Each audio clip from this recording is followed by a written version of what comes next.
arvoitus. Seuraava henkilö antaa nyt ääninäytteen ja saatte arvata tässä matkalla, kuka hän on. Ole hyvä.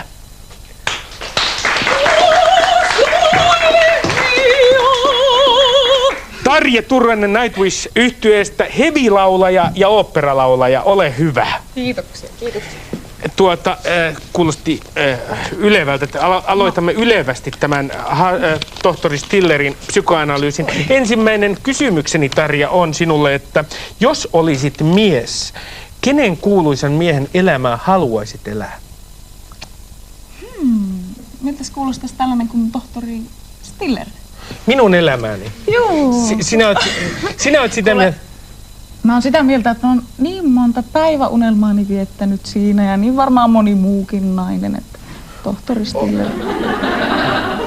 Tätä minä en kyllä osannut odottaa. Tässä minä ajattelinkin, että... Minusta tuntuu, että tässä on nyt suuremman luokan harhat kyseessä, mutta jos välttämättä sanot noin, niin en pistä ollenkaan pahaksi, niin minähän olen pohjimmaltani nöyrä ihminen, minäkin.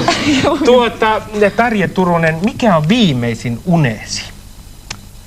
Viimeisin? Itse asiassa mä näen hirveän vähän unia yleensä, mutta viimeisin uni oli sellainen, toivottavasti nyt ei ihan huomenna vielä toteen käyvä, että olin raskaana. Tosin tätä lasta en koskaan saanut, että en tiennyt oliko poika vai tyttö kyseessä, mutta kävi näin ja seuraavana aamuna piti mennä peilin eteen tarkastaa, että kuis asia on sitten oikeasti. Tiedäthän se on naisen hormonikiertohan on niinku tällainen. Olitko iloinen vai olitko järkyttynyt unessa? Oli kyllä aika tuskainen aamu herätä seuraavana aamuna.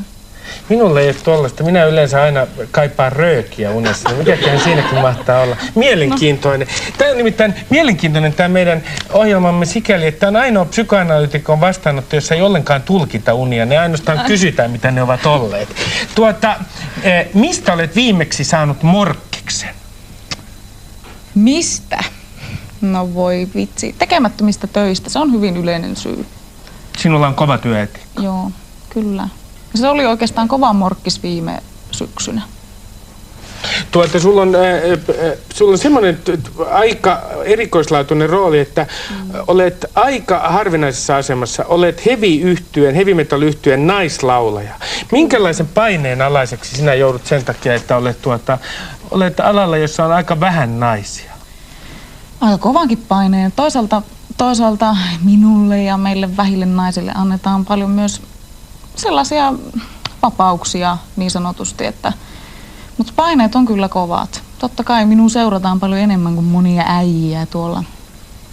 Mutta sähän et voi elää oikein semmoista heavy metal rock-elämää sen takia, että oopperalaulajana et voi polttaa tupakkaa etkä juoda. Olenko oikeassa? Koska se vie äänen. Näinhän se on. Siis miten ne katsovat ne heavy metal pitkätukat sinua, kun siellä on yksi oopperalaulaja, joka ei ota yhtään röökiä, ei käytä mitään vahvempia aineita ja eikä juo tippaakaan alkoholia. No, eikö sinä olet vähemmistöjä? Minä olen erittäin vähemmistö, mutta toisaalta se on aika yksinäistäkin, mutta toisaalta taas se on ollut asennouduttava, ei auta muu. Kuka on sun urallasi ollut semmoinen esikuva, jota sä olet jumaloinut? Silloin, kun minä olin 13-vuotias oikeastaan, niin minä lauloin kaiken maailman kissan ristiäisissä ja Whitney Houston oli sellainen tosi kova nimi siinä vaiheessa. Nyt on kyllä vähän pisteet ropissut tämän kaikkien huumehörhöilyn takia, mutta... Kun olet niitä äärimmäisen harvinainen ihminen sikäli, että olet sekä ooppera- että heavy metal laulaja, niin jos elämästäsi tehtäisiin ooppera, mikä olisi sen nimi? Mun täytyy korjata yksi juttu. Minä en ole oopperalaulaja, olen klassisen laulun opiskelija. Klassisen laulun opiskelija? Joo. Mutta ooppera voi hyvänä aika. Jos joku päivä tekisi oopperan Tarja Turusesta, niin tuskin tulee tapahtumaan. Mutta anyway, täynnä kuin Turusen pyssy se voisi olla. Antti, mikä se on? Täynnä kuin Turusen pyssy. Etkö ole kuullut tällaista sanontaa? Kuulostaa wagneriaaniselta. Se olisi niinku wagneriaanilainen. Joo. Tosi dramaattinen nainen, katon niin. Täynnä kuin Turusen pyssy. Se kuvaa mun elämää tosi hyvin. Että... Erittäin hyvä. Lempibiisisi on kuulemma Brahmsin Von ewiger Liebe.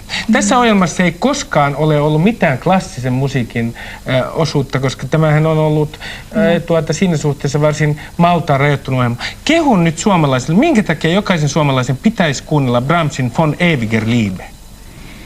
Jaa, no, se kappale on siis kuolematon. Ei siinä muuta voi sanoa. Että semmoinen ihminen, joka kuulee sen, niin tajuaa, että hän kuuntelee jotain kuolematonta. Kyllä, näin on. Ei vaan oikeasti. Siinä on jotain. Tarja Turunen, viimeinen kysymykseni. Kuvittele huhtikuun 7. päivä, kun olet 60-vuotias. Mitä näet? Ehkä just vuoden verran ollaan oltu jätkien kanssa keikkatauolla. Ja sitten niin nahkahousut on vaihtunut villapöksyihin.